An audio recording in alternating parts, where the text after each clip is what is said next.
Assalamualaikum warahmatullahi wabarakatuh. Halo guys, jumpa lagi dengan channel Sahabat Emas ya. Sharing-sharing tentang emas. Pada kali ini kita akan belajar mengenai kadar emas.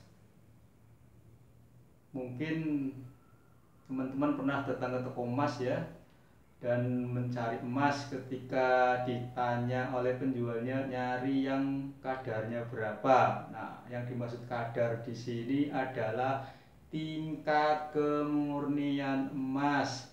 Jadi, setelah melihat video ini, diharapkan teman-teman sahabat emas mengetahui tentang apa sih kadar emas ya.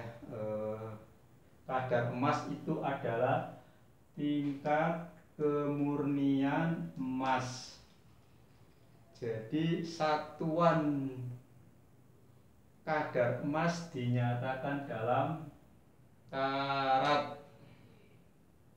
Mungkin kita pernah dengar emas 24 karat, 23 karat, 22 karat, 16 karat, 10 karat, dan lainnya. Itu menandakan tingkat kemurnian emas.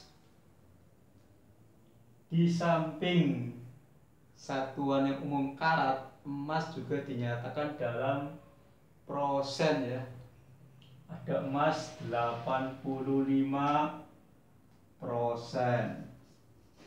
ada emas 75%, ada emas 70%.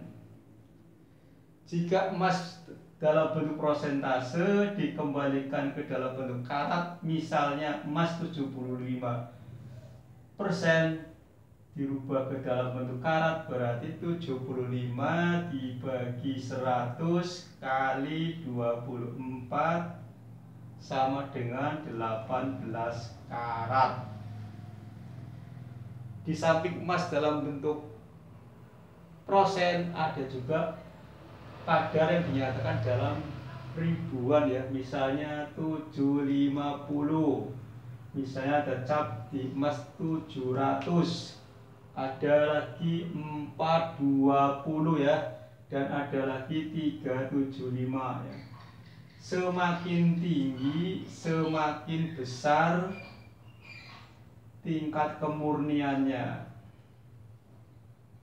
Jadi semakin tinggi prosentasenya atau kadar karatnya yang di sini dalam angka, ini dalam persen, itu semakin mahal harganya. Jadi kalau teman-teman mau membeli emas di toko emas, misalnya ditawarkan emas 75 dan emas 700 dengan harga yang sama, sebaiknya pilih yang 75 karena semakin tinggi kadarnya semakin mahal harganya ya.